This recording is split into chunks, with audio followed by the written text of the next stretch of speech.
ఏ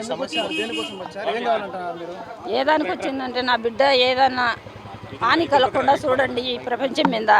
నా బిడ్డ అటువంటి వాడు కాదు. అది ఏదో ఆవేశంలో ఎట్లా జరిగిందో తెలియదు. ప్రేమించుకుంటున్నారు అనేది నాకు కూడా ఇప్పుడే తెలుసు సార్. ఆ లెటర్ చూసినాకనే తెలుసు సార్.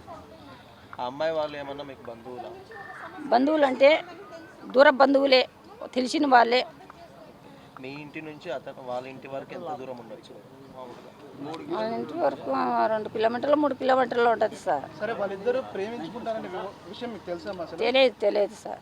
ఇలా చేస్తాడని అసలు ఎప్పుడైనా తెలియదు, ఎప్పుడు ఊహించలేదు. వచ్చిన కారణం ఏంటి చెప్పండి. అంటే దేనికోసం వచ్చారు? దేనికోసం వచ్చినామంటే నా బిడ్డను ఏదో రాజనాయకుల గురించి కానీ పోలీసుల గురించి కానీ ఏదన్నా హాని కలగకుండా నా బిడ్డను కోర్టుకు ఆధారపరిచి ఏ శిక్ష కోర్టులో ఏది ఎచ్చారో అది బేసిందే నాకు సమ్మతిస్తారు. శిక్ష ఏమని కోరుతున్నారు అంతే. చట్టం ప్రకారం ఏదన్నా కొడుకు పారిపోతుంటే పట్టుకున్నామనేసి అంటున్నారు. దీనిపైన మీ స్పందన? అవన్నీ నాకు తెలియదు సార్. పారిపోయేదంతా వస్తుంది సార్.